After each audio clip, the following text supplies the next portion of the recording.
Tudo bom, gente? Bom, eu queria falar um pouquinho sobre um filme que eu assisti anteontem e eu acho que ele toca em umas questões muito interessantes, um filme que eu acho que muitos de vocês assistiram. Salvo engano, ele é de 2018, eu acho, 2017, ou talvez 2016, agora eu não me lembro, não anotei aqui, que é o filme Aquários, com a Sônia Braga, dirigido pelo Kleber Mendonça. Bom, esse filme é um filme que se passa em Recife. Eu vou tentar não dar muitos spoilers aqui, mas provavelmente eu vou dar alguns, então já fiquem avisados disso, mas eu acho que é interessante assistir esse vídeo depois de assistir o filme para, inclusive, ver se vocês concordam com a minha análise, que eu acho que é a análise mais comum sobre esse filme. Bom, esse filme se passa em Recife. Aquários é o nome de um condomínio, né, que fica na Praia de Boa Viagem, um bairro nobre da capital pernambucana. E ali a gente tem uma personagem chamada Clara, que vive nesse edifício por muitos anos, né? Ela vive ali, era um apartamento da família e tudo mais. Ela é de uma família que tem posses da elite pernambucana e tudo. E ela é naquele lugar que ela vai construindo as memórias dela, onde ela vai depositando a história dela e tudo mais. Acontece que o filme começa, inclusive, na década de 70, no momento em que a Clara teve câncer, e é naquele lugar em que ela tem os filhos, em que ela supera a doença, em que ela presencia a morte do marido e muitos outros eventos da vida dela. Vindo para os dias de hoje, acontece que aquele prédio já passa a destoar da paisagem da praia, né, onde começam a surgir prédios modernos, de vidro, mais altos e tal. E o prédio dela passa a ser cobiçado por uma construtora, né, ele fica num terreno de frente para o mar, passa a ser cobiçado por uma construtora para ser demolido, e ali seria construído um arranha-céu de apartamentos caros, dessa coisa toda. Boa tarde. Seu Geraldo. Como vai? Conversa. Não, aquela conversa que nós tivemos anteriormente é sobre a compra do seu apartamento. Eu não vou vender, seu Geraldo. O senhor já sabe disso. A ideia é manter o nome do mesmo edifício que existia aqui nesse lote. Existia? Acontece que ela empreende um movimento de resistência, né? Ela passa a ser a única moradora do prédio.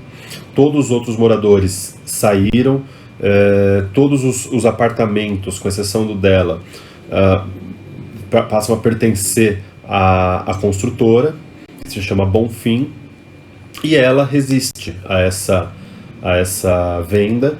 O apartamento dela guarda uma série de lembranças, e ela tem uma relação com o passado muito forte, né? Isso fica muito claro em várias cenas, e aí que eu acho que vale a pena prestar bastante atenção a esse filme, né? Porque as cenas são carregadas de um simbolismo muito grande.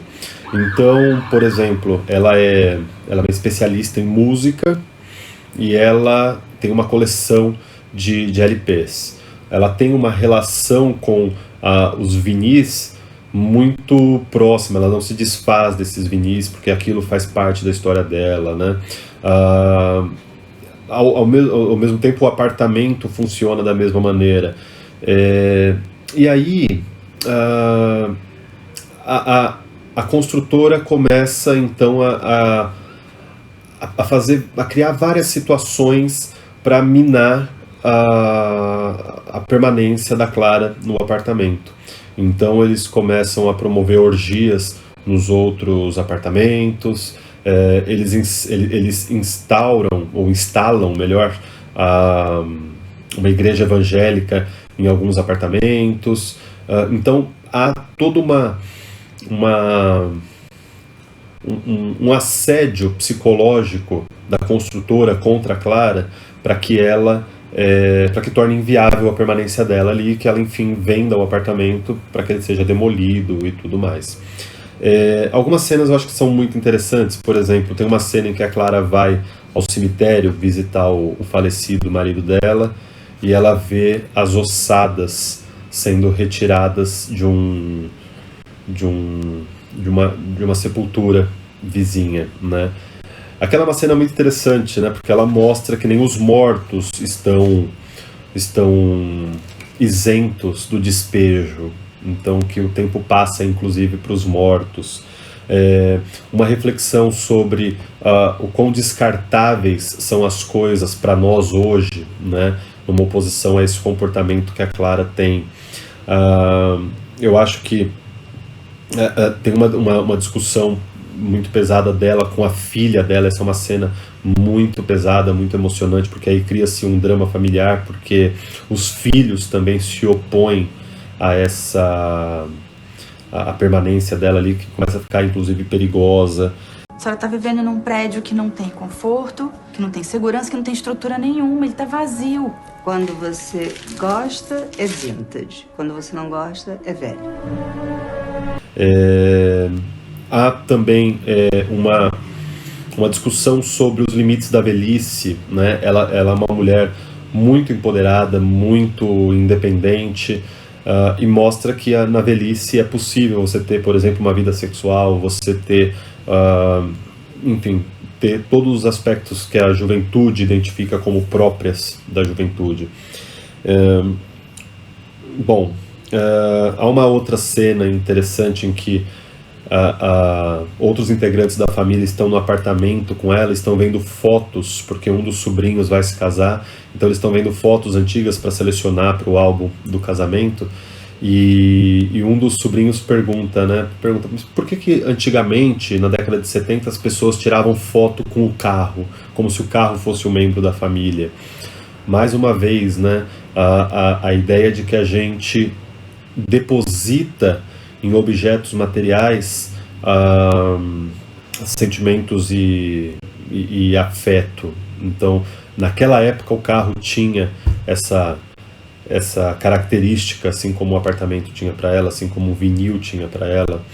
A relação com o passado está sempre em jogo.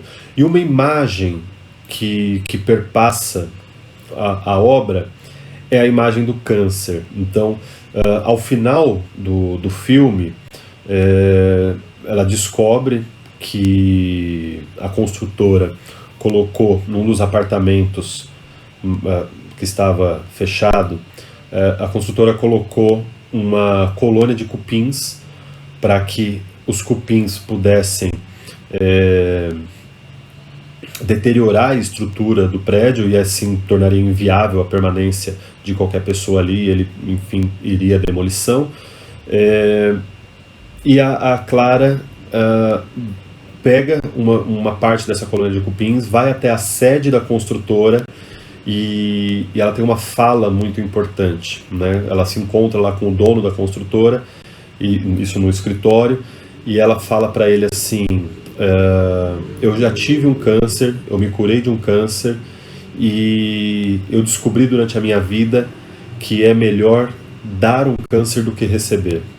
E nesse momento ela abre uma mala que ela estava carregando e joga a colônia de cupins que eles tinham depositado num dos apartamentos. Essa é a cena final do filme, né? O cupim é o símbolo do câncer, é aquilo que vai corroendo aos poucos e tornando inviável a permanência. Esse é um filme que esteticamente é muito bonito, ele levanta questões extremamente importantes, muito profundas. As cenas, nenhuma cena ali a gente pode desprezar, porque ali tudo é muito carregado de significado, certo? Então essa é uma indicação interessante para falar sobre temas profundos numa linguagem esteticamente bacana, tá bom? Um abraço, gente.